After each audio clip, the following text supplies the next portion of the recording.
এইখানে দেখতে পাচ্ছেন অনেকগুলো ক্যামেরা আছে, এছাড়া এই ডান পাশে আমার অনেকগুলো ক্যামেরা আছে। আশা করি এই ভিডিও দেখলে আপনারা বুঝতে পারবেন যে আসলে কোন ক্যামেরাটা কী জন্য, কী কাজে ব্যবহার করবেন, কোন ক্যামেরা কার দরকার। আচ্ছা, প্রথমে আসি এখানে ক্যামেরার রেজুলেশন কত। আসলে এখানে এক এক ক্যামেরার রেজুলেশন এক একটা, আপনারা যেটা অর্ডার করবেন সেটা আপনারা জিজ্ঞেস করলে আমি বলে দেবো যে আসলে ক্যামেরার রেজুলেশন কোনটা কত। তারপরে লেখা আছে দেখেন এইচডি না ফুল এইচডি। এই বিষয়টাও কিন্তু এক এক ক্যামেরার ক্ষেত্রে এক একটা হবে। রাতে পরিষ্কার দেখা যাবে কিনা? হ্যাঁ, অবশ্যই দেখা যাবে। রাতে পরিষ্কার দেখা যাবে কেন? যেসব ক্যামেরাতে নাইট ভিশন সুবিধা আছে, যেমন এখানে দেখেন এলইডি আছে এবং এখানে আপনার নাইট ভিশনও আছে, যার কারণে এটা কিন্তু রাতে অন্ধকারেও কালার ফুটেজ পাওয়া যাবে এবং ক্লিয়ারই দেখা যাবে। তারপরে এখানে প্রশ্ন আছে হচ্ছে 360 ডিগ্রি ঘুরে কিনা। হ্যাঁ, ক্যামেরা কিন্তু 360 ডিগ্রি ঘুরতে পারে। এই যে দেখেন ডানে বাঁয়ে ঘুরবে, উপরে নিচে ঘুরবে, 360 ডিগ্রি ঘুরতে পারবে। তারপরে প্রশ্ন আছে হচ্ছে জুম করা যায় কিনা। এই প্রতিটা ক্যামেরা কিন্তু 10x পর্যন্ত জুম করা যায়, মানে 10 গুণ দূরের বস্তু আপনি জুম করে কাছে আনতে পারবেন। তারপরে এখানে প্রশ্ন আছে হচ্ছে অটো ট্র্যাকিং আছে কিনা। হ্যাঁ, মোশন ট্র্যাকিং আছে, প্রত্যেকটা ক্যামেরাতে মোশন ট্র্যাকিং আছে। তারপরে এখানে প্রশ্ন করছে যে ওয়াইফাই ছাড়া ব্যবহার করা যাবে কিনা। ক্যামেরা ওয়াইফাই ছাড়াও ব্যবহার করা যাবে, তবে 50 ফিটের বাইরে গেলে আর ক্যামেরা ওয়াইফাই ছাড়া ব্যবহার করতে পারবেন না। 50 ফিটের মধ্যে হলে আপনি ওয়াইফাই মানে ইন্টারনেট ছাড়াই ব্যবহার করতে পারবেন। 50 ফিটের মধ্যে আপনি ব্যবহার করলে সেক্ষেত্রে কোনো ইন্টারনেট লাগবে না, ক্যামেরার নিজস্ব একটা হটস্পট তৈরি হবে, সেটার মাধ্যমে আপনি কানেক্ট করে চালাতে পারবেন। তারপরে এখানে লেখছে ইন্টারনেট না থাকলে রেকর্ড হবে কিনা। হ্যাঁ, অবশ্যই রেকর্ড হবে। রেকর্ড হবে, এখানে মেমোরি কার্ড ব্যবহার করতে হবে। প্রত্যেকটা ক্যামেরাতে কিন্তু এই যেখানে দেখেন মেমোরি কার্ড লাগানোর ব্যবস্থা আছে, এইটা মেমোরি কার্ড লাগানোর ব্যবস্থা এখানে মেমোরি কার্ড লাগানো যায়। তো এই মেমোরি কার্ড যখন আপনি ব্যবহার করবেন তখন এই ক্যামেরাগুলো আপনার ফুটেজ রেকর্ড হবে, নেট থাকুক বা না থাকুক কোনো সমস্যা নাই। তারপরে প্রশ্ন হচ্ছে হটস্পট দিয়ে চালানো যাবে কিনা। অবশ্যই হটস্পট দিয়ে চালানো যাবে। হটস্পট দিয়ে আপনি যদি আপনার ফোনের হটস্পট থাকে এবং এটা আলাদা ফোন হইতে হবে, একই ফোনের হইলে হবে না। আপনি ফোনের হটস্পট তৈরি করবেন, সেই হটস্পট কিন্তু আপনি এইটার সাথে কানেক্ট করে আপনি নেট দিয়েও চালাতে পারবেন, মানে হচ্ছে ফোনের নেট দিয়ে চালাতে পারবেন। আর তাছাড়া ক্যামেরার তো হটস্পট আছেই, সেটাতেও তো আপনি চালাতে পারবেনই। এছাড়া আপনারা যদি চান যে এই ধরনের মডেম ব্যবহার করতে চান, সেক্ষেত্রে কিন্তু আপনাদের কোনো ওয়াইফাই লাগবে না। তো মেমোরি কার্ড নিয়ে অনেকে প্রশ্ন করে যে মেমোরি কার্ডে কত দিন রেকর্ড থাকবে। মেমোরি কার্ডের সাইজের উপরে ডিপেন্ড করে যে আসলে কতটুকু রেকর্ড থাকবে। যদি মেমোরি কার্ড 64 জিবি ব্যবহার করেন তাহলে 4-5 দিন রেকর্ড থাকবে। যদি 128 জিবি ব্যবহার করেন তাহলে আপনার 10-12 দিন রেকর্ড থাকবে। এটা মেমোরি কার্ডের সাইজের উপরে ডিপেন্ড করে। আচ্ছা, এখন প্রশ্ন হচ্ছে 2.4 গিগাহার্টজ নাকি 5 গিগাহার্টজ ওয়াইফাই সাপোর্ট করে। ওয়াইফাই কিন্তু দুইটা ব্যান্ড হয়, আপনারা জানেন, আপনার 2.4 গিগাহার্টজ আর হচ্ছে 5 গিগাহার্টজ। তো এই সবগুলো ক্যামেরা আসলে 2.4 গিগাহার্টজ যে ব্যান্ড আছে সেটা সাপোর্ট করে, 5 গিগাহার্টজ সাপোর্ট করে না। রাউটার থেকে কত দূর পর্যন্ত কাজ করবে। রাউটার থেকে 50 ফিট পর্যন্ত দূরে কাজ করবে, মানে রাউটার যতটুকু সিগন্যাল সে কভার করতে পারে ততটুকু দূর থেকে সেটা কাজ করবে। হটস্পট দিয়ে চালানো যাবে কিনা। হ্যাঁ, ক্যামেরার প্রতিটি ক্যামেরায় কিন্তু হটস্পট, নিজস্ব হটস্পট আছে, সেই হটস্পট দিয়ে আপনি কানেকশন করে আপনি ক্যামেরা চালাতে পারেন, সেক্ষেত্রে কোনো ওয়াইফাই লাগবে না। বিদেশ থেকে দেখা যাবে কিনা। এই প্রতিটি ক্যামেরায় কিন্তু বিদেশ থেকে দেখতে পারবেন, মানে আপনারা যদি চান দেশের বাইরে যারা আছেন তারা এই শেয়ার মাধ্যমে, মানে শেয়ার করে কিন্তু আপনারা দেশের বাইরে থেকেও দেখতে পারবেন। সেটা নিয়ে আমার চ্যানেলে ভিডিও দেওয়া আছে। আচ্ছা, এরপরে প্রশ্ন হচ্ছে একাধিক মোবাইলে চালানো যাবে কিনা। অবশ্যই একাধিক মোবাইলে চালানো যাবে। মেমোরি কার্ড লাগে কিনা। মেমোরি কার্ড আপনি চাইলে ব্যবহার করতে পারেন, চাইলে আপনি নাও করতে পারেন। মেমোরি কার্ড ব্যবহার না করলে রেকর্ড থাকবে না। সর্বোচ্চ কত জিবি সাপোর্ট করে। আসলে এখানে ক্যামেরাগুলোর কোয়ালিটির উপরে ডিপেন্ড করে কোন ক্যামেরা নিচ্ছেন। আচ্ছা, কত দিনের ভিডিও সংরক্ষণ হবে। এটা মেমোরি কার্ডের সাইজের উপরে ডিপেন্ড করে কত দিনের ভিডিও সংরক্ষণ হবে। ক্লাউড স্টোরেজ আছে কিনা।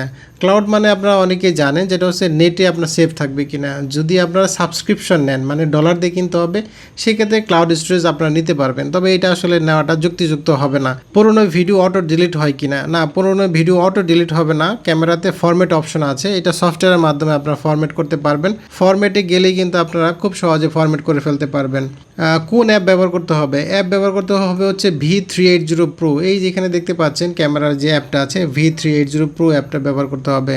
এরপরে প্রশ্ন অ্যান্ড্রয়েড ও আইফোন সাপোর্ট করে কিনা। হ্যাঁ, অবশ্যই অ্যান্ড্রয়েড সাপোর্ট করবে, আইফোন সাপোর্ট করবে। ট্যাবলেট থেকে আপনি দেখতে পারবেন, কম্পিউটার থেকে দেখতে পারবেন, কিন্তু শুধু মনিটর থেকে দেখতে পারবেন না। শুধু মনিটরে যেহেতু কোনো সফটওয়্যার ইনস্টল করা যায় না, যাদের স্মার্ট টিভি আছে তারা কিন্তু এইগুলো হ্যান্ডেল করা কঠিন হবে, মানে স্লো হয়ে যাবে। আপনি এই টিভি কিন্তু হ্যাং করবে, দেখা যাবে না। ফোন থেকে দেখতে হবে, কম্পিউটার অথবা ল্যাপটপ, বা আপনারা চাইলে থেকে দেখতে পারেন, ট্যাব থেকে দেখতে পারেন। আচ্ছা, এরপরে হচ্ছে লাইভ দেখা যাবে কিনা। হ্যাঁ, অবশ্যই লাইভ দেখা যাবে যদি আপনি ওয়াইফাই ব্যবহার করেন, মানে দূরে থেকে লাইভ দেখতে পারবেন। আবার কাছে থেকেও দেখা যাবে যদি 50 ফিটের ভেতরে থাকেন। ভিডিও ডাউনলোড করা যাবে কিনা। অবশ্যই ভিডিও ডাউনলোড করা যাবে। নোটিফিকেশন আসবে কিনা। প্রতিটি ক্যামেরাতে কিন্তু নোটিফিকেশন অপশন আছে, আপনারা যদি নোটিফিকেশন চালু রাখেন তাহলে নোটিফিকেশন আসবে। কথা বলা যাবে কিনা। হ্যাঁ, ক্যামেরা অবশ্যই কথা বলার অপশন আছে। কীভাবে কথা বলতে হবে এটা নিয়ে আসলে ভিডিও আছে। আমি শুধু প্রশ্নের উত্তর দেবো আজকে। আপনাদেরকে দেখাবো না কিভাবে কথা বলা যায়। শব্দ শোনা যাবে কিনা? শব্দ শোনা যাবে। সাইরেন আছে কিনা? আসলে এটা সাইরেন না, এটা হচ্ছে অ্যালার্ম অপশন আছে। এক ক্যামেরা ভয়েস কন্ট্রোলের মাধ্যমে অ্যালার্ম দেয়, কোনো ক্যামেরা অ্যালার্ম অপশনটাই আছে। কোনো ক্যামেরাতে কাস্টমাইজ অ্যালার্ম বানানো যায়, মানে আপনি ইচ্ছামতো যে কোনো অ্যালার্ম এখানে আপনি সেট করতে পারেন। ইনস্টলেশনের সুবিধা কি? নিজে সেট আপ করা যাবে কিনা? হ্যাঁ, ক্যামেরা তো এইগুলো নিজেই সেট আপ করতে হয়, খুবই সিম্পল। ইলেকট্রিশিয়ান লাগবে কিনা? ইলেকট্রিশিয়ান মোটেও লাগবে না, নিজে ক্যামেরা নিজে সেট করতে পারবেন। প্রতিটি ক্যামেরা সেট আপের ভিডিও আমার ইউটিউব চ্যানেলে দেওয়া আছে। কত মিনিটে সেট আপ হবে? আপনারা যদি এক্সপার্ট হন তাহলে কিন্তু 2-3 মিনিটে সেট আপ করা সম্ভব। আর যদি একদম নতুন হন, বিগিনার হন, তাহলে হয়তো আপনার 5-10 মিনিট লাগতে পারে। সেটা হচ্ছে আপনার এক্সপার্টিসের উপরে ডিপেন্ড করে। অনেক কাস্টমার আছে যে আমার কাছে একবারও ফোন দেয়নি, ক্যামেরা নিয়ে নিজে সেট আপ করে ফেলছে, একদম খুব অল্প সময়ের মধ্যে সেট আপ করে ফেলছে। দেয়ালে বা সিলিংয়ে লাগানো যাবে কিনা? হ্যাঁ, ক্যামেরা তো এখানে যেহেতু যে আপনার মাউন্টিং অপশন আছে, দেখেন যেখানে স্ক্রু লাগানোর সিস্টেম আছে, আপনি কিন্তু দেয়ালে আপনার তারপরে যে এখানে আছে মাউন্টিং অপশন, আপনি খুব সহজে লাগিয়ে ফেলতে পারবেন। মানে আপনার দেয়ালও লাগাতে পারবেন, আপনি উপরে সানসেটও লাগাতে পারবেন, এটা আপনার ইচ্ছা। তারপর হচ্ছে কত ভোল্টে চলে? আসলে ক্যামেরায় কিন্তু এক এক ভোল্টে চলে, এটা খুবই গুরুত্বপূর্ণ একটা ব্যাপার। যেমন এগুলো হচ্ছে 220 ভোল্টে চলে, 220 ভোল্ট সর্বোচ্চ, 110 থেকে 220 ভোল্ট এসি লাইনে চলবে। আর এই যে ক্যামেরাগুলো এগুলো কিন্তু ডিসি ভোল্টেজে চলে, মানে ডিসি যেখানে ইনপুট দিতে হবে, এবং এইখানে কিন্তু যে অ্যাডাপ্টার আছে দেখেন, এইটা আপনার কত ভোল্টে চলতেছে, এটা কিন্তু 5 ভোল্টে চলে। তো আসলে ক্যামেরাটা এক ক্যামেরা ভোল্টেজ এক রকম হতে পারে, সেটা ডিপেন্ড করবে, এখানে লেখা আছে। তবে ম্যাক্সিমামই আসলে 5 ভোল্টে রান করে। আচ্ছা, এখন যেহেতু 5 ভোল্টে রান করে, তাহলে এই ক্যামেরায় কিন্তু আপনি পাওয়ার ব্যাঙ্ক দিয়ে চালাতে পারবেন। হ্যাঁ, অবশ্যই পাওয়ার ব্যাঙ্ক দিয়ে চালাতে পারবেন। এই যেখানে ইউএসবি যে অপশনটা আছে, আপনি পাওয়ার ব্যাঙ্ক, WGP বা যে ধরনের আপনার পাওয়ার ব্যাঙ্ক আছে, ইউএসবি আপনি লাগাতে পারলেই হলো। সেখান থেকে কিন্তু 5 ভোল্ট অনায়াসে আপনি এখানে দিতে পারবেন। তবে যেখানে যে ভোল্ট লেখা আছে সেই ভোল্টের বাহিরে কিন্তু আপনি এটা দিতে পারবেন না, তাহলে কিন্তু ওভার ভোল্টেজে এই ক্যামেরা কিন্তু কাজ করবে না, নষ্ট হয়ে যাবে, সার্কিটটা আপনার ড্যামেজ হয়ে যাবে। ইউপিএস দিয়ে চালানো যাবে কি না? ইউপিএস যে ভোল্টের সাথে ভোল্ট মিলাতে হবে, তাহলে আপনি চালাতে পারবেন।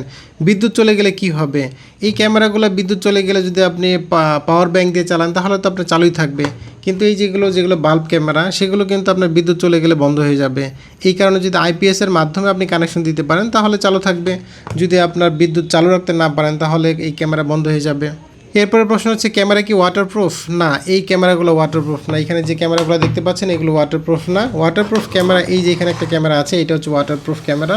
এই ক্যামেরাটা একটু ভারী ক্যামেরা, এটা আসলে বের করা একটু জটিল। তারপর আপনাদেরকে দেখিয়ে দিচ্ছি আর কি। ওয়াটারপ্রুফ আসলে এখন এই মুহূর্তে 2টা মডেল আসলে অ্যাভেলেবেল আমরা দিচ্ছি। আরও মডেল আছে যেগুলো আসলে আমরা এখন আপাতত দিচ্ছি না আর কি। এই যে এটা হচ্ছে ওয়াটারপ্রুফ ক্যামেরা। এগুলো কিন্তু আপনার বেশ ভারী সারি ক্যামেরা, মানে একটু বড় সড়ো ক্যামেরা, এবং এখানে কিন্তু এলইডিগুলো খুবই উজ্জ্বল আলো দেয়, এবং এখানে কিন্তু সাউন্ড কোয়ালিটি খুবই মারাত্মক এবং অনেক ভালো সাউন্ড কোয়ালিটি আসে। তো এই ক্যামেরাগুলো ওয়াটারপ্রুফ, এবং এখানে কিন্তু এই যে সরাসরি আপনি ক্যাট 6 কেবলের মাধ্যমে, মানে রাউটার থেকে কেবলের মাধ্যমে কানেকশন করতে পারবেন। আর এইটা হচ্ছে আপনার পাওয়ারের লাইন, এই যে অ্যাডাপ্টার দেওয়া থাকবে, এই অ্যাডাপ্টার থেকে পাওয়ারের মাধ্যমে আপনি চালাতে পারবেন, এই সরাসরি রাউটার থেকে কানেকশন দেওয়া যাবে। তো অনেকে প্রশ্ন করে আসলে যেহেতু কেবল দিয়ে চালানো যায়, তাহলে এটা আমি এনবিআর ডিবিআর চালাতে পারবো কিনা? না, এনবিআর ডিবিআরের সাথে এই ক্যামেরা কানেকশন দেওয়া যাবে না, কানেকশন দিলে কাজ করবে না। কারণ এই ক্যামেরাগুলো বানানো হয়েছে V380 Pro যে অ্যাপ আছে, মানে V380 অ্যাপের মাধ্যমে এই ক্যামেরা কন্ট্রোল করতে হবে। রোদ বৃষ্টিতে নষ্ট হবে না তো? হ্যাঁ, এই যে ওয়াটারপ্রুফ যেগুলো, সেগুলো নষ্ট হবে না, কিন্তু এগুলো নষ্ট হবে। এই ক্যামেরাগুলো যেগুলো আছে, যেগুলো আসলে ওয়াটারপ্রুফ না, সেগুলো আপনার রোদে নষ্ট হবে না, কিন্তু বৃষ্টিতে নষ্ট হবে, মানে পানি এখানে ঢুকতে দেওয়া যাবে না। ক্যামেরা কি হ্যাক হতে পারে? না, ক্যামেরার নিজস্ব পাসওয়ার্ড আছে, সেই পাসওয়ার্ডটা আপনারা সেট করে নেবেন, তাহলে ক্যামেরা হ্যাক হবে না। পাসওয়ার্ড পরিবর্তন করা যায় কিনা? অবশ্যই পাসওয়ার্ড পরিবর্তন করা যাবে। অন্য কেউ দেখতে পারবে? ক্যামেরা যদি আপনি শেয়ার করে দেন তাহলে দেখতে পারবে, ক্যামেরা শেয়ার না করলে কেউ দেখতে পারবে না। কত বছরের ওয়ারেন্টি থাকে? এক ক্যামেরা ওয়ারেন্টি এক রকম, সেটা আসলে যখন যে ক্যামেরা নেবেন সেই ক্যামেরা আমরা বলে দেবো যে কোনটাতে ওয়ারেন্টি বেশি পাবেন, কোনটাতে কম পাবেন। নষ্ট হলে কিভাবে সার্ভিস পাবো? এই ক্যামেরা কিন্তু আমরা নিজেরাই সার্ভিস করতে পারি, এবং আপনারা চাইলে যদি নষ্ট হয় সেটা আমরা এক্সচেঞ্জ করবো, অথবা আমরা এটা মেনটেন্যান্সও করে দিতে পারি, মেরামতও করে দিতে পারি। রিপ্লেসমেন্ট আছে কি না সেটা আসলে এক ক্যামেরার সাথে এক ধরনের কন্ডিশন আছে, সেটা আপনারা জেনে নেবেন। সেটআপে সাহায্য করবেন? অবশ্যই ক্যামেরা সেটআপে আমরা সাহায্য করব। তবে আসলে একেবারে যদি না বুঝেন সেক্ষেত্রে কিন্তু অনেক জটিল হয়ে যায়। অনেকে আছে না বুঝেই, মানে একেবারে সিম্পল বিষয়গুলো আমাদেরকে আসলে জিজ্ঞেস করেন যে এটা কীভাবে করবে, এটা কীভাবে করবে, এরপরে কী করব। এখানে পাসওয়ার্ড দেবো কি না, আমার ভিডিও কিন্তু দেওয়া আছে, প্রতিটা ক্যামেরা একদম স্টেপ বাই স্টেপ একদম এত ক্লিয়ার করে বোঝানো আছে, ওই ভিডিও দেখে আশা করি বুঝে যাওয়ার কথা। তারপর যদি না বুঝেন একজন এক্সপার্টের হেল্প নেবেন, কিন্তু একেবারে যদি কম বুঝেন সেক্ষেত্রে কিন্তু আপনাকে আমি ফোনেও হেল্প করতে পারবো না, মানে ফোনে হেল্প করতে গেলে আমি যেটা বলবো সেটা আপনি বুঝতে পারবেন না, মানে বুঝতে না পারার কারণে এটা কিন্তু অনেক জটিল হয়ে যায়। যার কারণে আপনি যদি একটু কম বুঝেন, ফোন টোন একটু কম ঘাটাঘাটি করেন, তাহলে অবশ্যই একজন এক্সপার্ট মানে যারা একটু মোবাইল বেশি টিপাটিপি করে তাদের হেল্প নেবেন, তাহলে খুব সহজেই সেট আপ করতে পারবেন। ক্যাশ অন ডেলিভারি আছে কি না? হ্যাঁ, ক্যাশ অন ডেলিভারি আছে, তবে অ্যাডভান্স করতে হবে, 120 টাকা অ্যাডভান্স করতে হবে, তারপরে আপনি ক্যামেরাগুলো অর্ডার করতে পারবেন। ডেলিভারি চার্জ কত? ঢাকার বাইরে ডেলিভারি চার্জ 120 টাকা, ঢাকার মধ্যে 80 টাকা। কত দিনে হাতে পাবেন? সাধারণত কুরিয়ারে 2-3 দিনেই হাতে পাওয়া যায়, তবে যদি আবহাওয়া খারাপ থাকে সেক্ষেত্রে হয়তো একটু সময় লাগতে পারে, সেক্ষেত্রে 4-5 দিনও লেগে যায় অনেক সময়। এটা আসলে কুরিয়ারের উপরে ডিপেন্ড করবে। অরিজিনাল প্রোডাক্ট তো? হ্যাঁ, এই ক্যামেরাগুলো অবশ্যই অরিজিনাল প্রোডাক্ট। বক্সে কী কী থাকবে? আসলে ক্যামেরার বক্সে যেটা বাল্ব ক্যামেরা একটা হোল্ডার দেওয়া থাকবে, যেগুলো হচ্ছে আপনার অ্যাডাপ্টার সিস্টেম ক্যামেরা, সেগুলোতে এই যে অ্যাডাপ্টার দেওয়া থাকবে, চার্জার দেওয়া থাকবে, কেবল দেওয়া থাকবে, মাউন্টিং দেওয়া থাকবে, এরকম মানে এক এক ক্যামেরাতে এক এক ধরনের আইটেম দেওয়া থাকবে। তারপরে আসলে আরও অনেক প্রশ্ন থাকে, মেমোরি কার্ড নিয়ে প্রশ্ন থাকে, আপনাদের কাছে মেমোরি কার্ড আছে কি না? হ্যাঁ, আমাদের কাছে মেমোরি কার্ড আছে, তবে এগুলো দাম বেশি, এই কারণে এই মেমোরি কার্ডগুলো আসলে আমরা খুব বেশি স্টকে রাখি না, অল্প পরিমাণে স্টকে রাখি। যখন আপনারা অর্ডার করবেন জিজ্ঞেস করে নেবেন। তবে সবচেয়ে ভালো হয় আপনারা যদি আমাদের হোয়াটসঅ্যাপ নাম্বারে মেসেজ দিয়ে রাখেন, কারণ অনেক সময় রাত 12টার দিকেও যদি মেসেজ সিন করি বা মেসেজ দেখি আমরা অ্যান্সার দিয়ে দিই, কিন্তু দেখা যায় যে রাত 12টার দিকে কিন্তু ফোন রিসিভ করা সম্ভব না। যার কারণে আপনারা চেষ্টা করবেন মেসেজ দেওয়ার জন্য। মেসেজে সবচেয়ে বেশি সুবিধা হয়, কারণ নাম, ঠিকানা, ডেলিভারি লোকেশন, মানে আপনার ডিসকাসটা খুব ভালো হয় মেসেজের মাধ্যমে। চাইলে কেউ ভয়েস মেসেজও দিতে পারেন, কিন্তু সবসময় আসলে কল করলে কী হবে, রাত্রে 10টার পরে কল করলে এটা আসলে আমাদের অনেক সময় আমরা রিসিভ করতে পারি না। তো ঠিক আছে, সবাই ভালো থাকবেন। ক্যামেরা নিয়ে যদি আরও কোনো প্রশ্ন থাকে তাহলে আমাকে মেসেজে জানাতে পারেন, কমেন্টে জানাতে পারেন। তো সবাই ভালো থাকবেন, ধন্যবাদ, আসসালামু আলাইকুম।